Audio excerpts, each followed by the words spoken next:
What's up, everybody? Dylan from Redline here, and today we're going to be talking about my mod list on my 2013 Audi S4. Now, before we hop into the video, I want to get a few things straight. None of these parts are sponsored. I don't have any endorsements or anything. Some of the components on the car came with it when I already purchased it. I'll be getting into that later on. And the rest is just stuff that I bought from my own research. As time goes on and I get more videos uploaded here on the channel, I will be doing more reviews on each and every mod just about on this car and how they perform, if it's worth it or not. Now, I've already uploaded a few of these videos actually. I did my coilovers, the VATCOM mods, just to name a few. With all that being said, it's a nice, cool 21 degrees here in Akron, Ohio. I absolutely love this weather. How stunning. But I apologize for being all bundled up. I gotta keep warm. We're almost to our filming location, so let's hop right into the mods.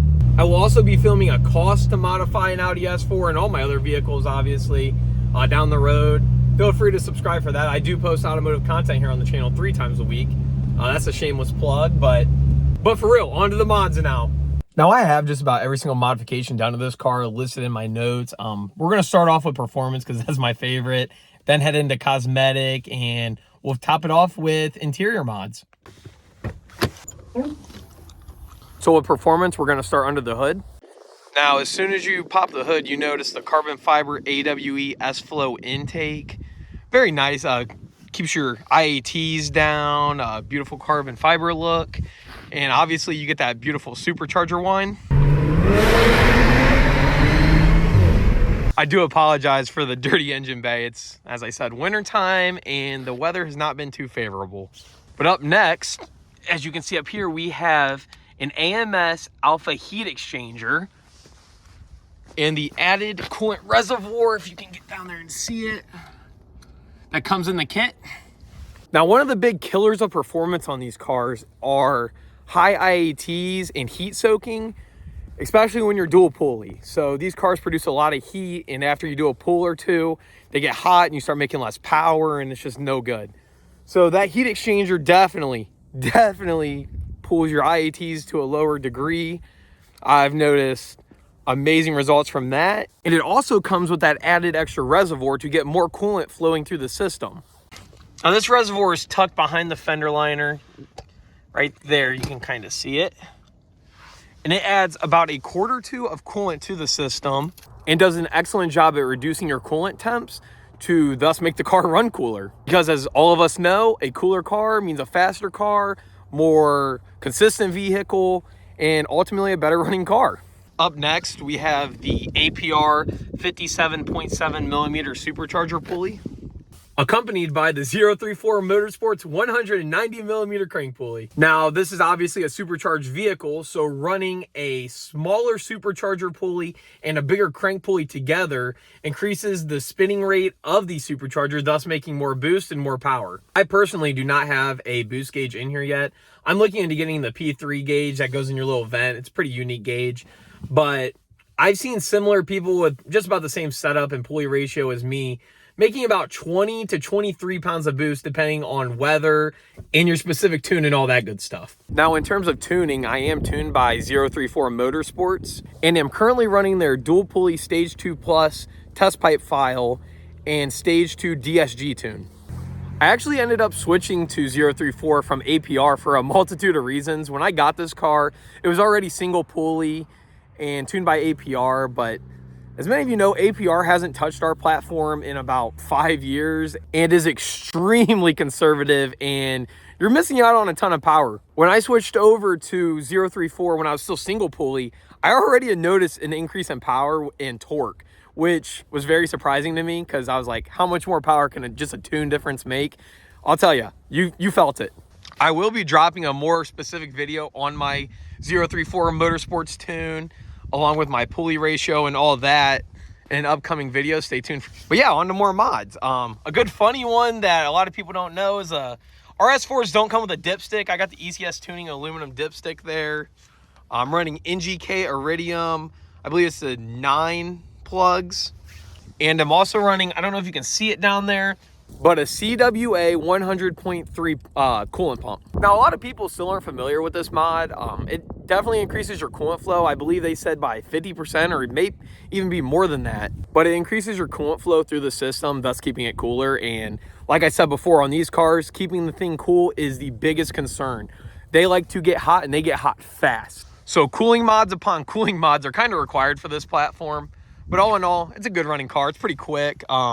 So far, my best has been 1183 on 93 octane in the quarter mile. I'm shooting for low 11s and possibly even 10s this upcoming season, so stay tuned for that. Now, on the day of that 1183 run, our conditions most of the time at our local track aren't too ideal in terms of weather. We see DAs upwards of 4,000 a lot of times. The best times to race in the fall. That pass was made in the summer, and it was about 83 degrees out, and I was kind of lacking traction. Once you go dual pulley, that's another mod that is to come for me, is tires. I actually bought a set of Pilot Sport 4S's, so hopefully I can get this thing to hook up a little bit and get a low 11-second pass, maybe even 10, and have one fast sedan. I guess these can be considered suspension or performance, but I have a big brake kit on the car. Now, the OEM brakes on the S4 aren't too bad, but I upgraded to these 356 millimeter rotors and A7 calipers. Some other performance mods I forgot to include are some suspension stuff that I have underneath that you really wouldn't be able to see unless the car was on a lift. First, I have the Alu Cruise big brace that goes underneath near the subframe, stiffens up the chassis, and in terms of handling, you definitely feel a difference. I also have H&R front and rear bigger sway bars. Those made the biggest difference. Holy crap. Handling, this thing is glued to the ground. Now, my coilovers made a difference, but when you're still a stock right height car on the stock springs and everything, those sway bars it's a whole new thing. It's insane how much they changed my car. Now, since my car is dual pulley, I kind of got to get rid of my cats because of all the heat. Now, the cats on these cars are prone to fail even on stock cars. When you go dual pulley and more heat, they're even more prone to failure, and they melt and clog and sometimes blow your motor up. So I got rid of those ASAP. I went with Red Star test pipes and O2 spacers. Still have no check engine light. I passed E-check just fine. No complaints there. Those test pipes are mated to an Army Tricks catback Valvetronic exhaust, which, oh my God, I actually love this exhaust. It came on the car, and if you don't know what Army Tricks is, look them up. They are a pricey system. Now, they come with valves that are remote controlled, or you can control it through the Bluetooth in your phone. You can open and close the valves whenever you want, if you want to be obnoxious or if you want to be quiet, which is very nice with test pipes. I usually cruise around, as I said in my exhaust video, with the valves closed and in comfort mode so the RPMs don't climb up. The only modification I really want to do to my exhaust, I might throw in a resonator, because when I put my test pipes in, it started to get a little raspy and obnoxious. So I was looking at the MagnaFlow 1138 resonator to kind of quiet the rasp down just a tad. But other than that, I have no complaints. Both systems have held up phenomenally and are great. So next, let's hop into the cosmetic mods. I'm going to be upfront. I like to keep this car a little undercover. I'm a big fan of sleepers, so I don't have too many cosmetic modifications, but I do have some to give it an OEM plus look and ultimately a more aggressive design. Like I said, all my modifications are little subtle things, but let's hop into them. Now, the first cosmetic mod's kind of obvious. It's pretty much the first thing you notice when you look at my S4. The car is pretty dang low. Definitely got rid of that ugly wheel gap. I kept the car on the OEM peeler wheels because I love how they look. And like I said, I'm a big fan of the OEM Plus design. Now, I am lowered on SoloWorks S1 coilovers. A few days ago, I uploaded a full review on those coilovers. I basically went through and told you guys how they ride, how they've held up over time.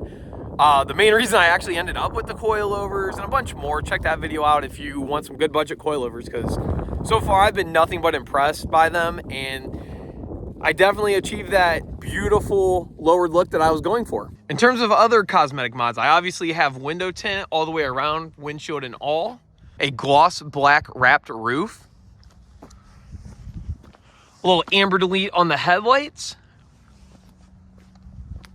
honeycomb RS grille for the front end, which is all brought together by some carbon fiber bits on the rear end. I have the ECS Tuning carbon fiber duckbill spoiler and the ECS Tuning carbon fiber splitter with some 90 millimeter exhaust tips, which are usually polished, but they're dirty right now. So that just about sums it up for the cosmetic mods as well. Let's hop into the interior. Now, my interior is finished in the beautiful magma red. And I have the carbon fiber trim in the car as well. Both of which are OEM options and were kind of must-haves in my search for an S4. And I really don't have any complaints with this interior, so I don't have too many modifications just yet done. I do have some planned, but let's hop into those. First, my car came with these paddles. I believe they're from dsgpaddles.com. They're kind of a love-hate relationship for me. I like them some days. Other days, I think they look kind of tacky. But they match the interior like almost spot on. And they also, like when you're holding the steering wheel up here, you're able to shift the car up here because the paddles from factory are kind of tiny. So that's an improvement, I guess. I also have WeatherTech floor mats, which I don't even know if you consider that a mod, but I have them in all my cars and they are a must. So let's get into some of my future mods for the interior. I do plan to get a P3 vent gauge, like I said before. Those gauges, they have so many capabilities. It's insane. Like they can read your ethanol content, your boost, your IATs, just to name a few. They're very impressive systems, and I do plan to invest in one of those. Now, I do love the OEM look of our steering wheel, the flat bottom and the B8.5s, but I have thought about getting a carbon fiber steering wheel because why not? And it would go along with my carbon fiber trim in the car. I've thought about taking this bezel out and either painting it black or getting a carbon fiber variant of it. I seen online, I forget where it was, but someone was selling modified ones that are carbon fiber molded, and I think that would look really, really good in here. I'm not really the biggest fan of that aluminum look, and I think it would look better black or carbon.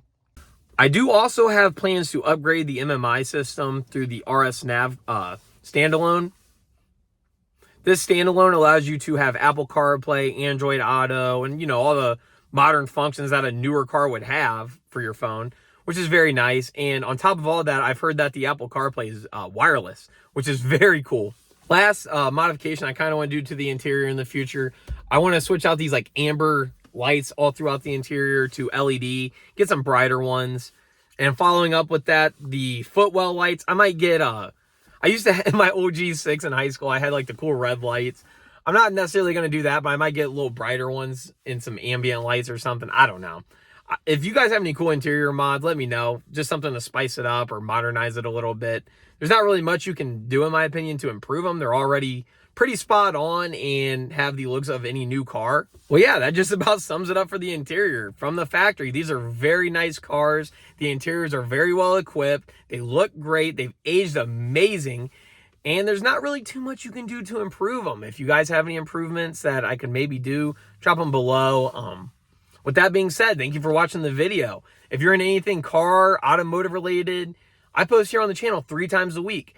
I'm also thinking about throwing some dealership content on here. If many of you know from my last video, I have my own car lot with a dealer license and all that. I've been requested to kind of drop some videos on that, like what it's like having a license, how to get it, how are the dealer-only auctions, how much are prices, tips for buying and selling, stuff like that.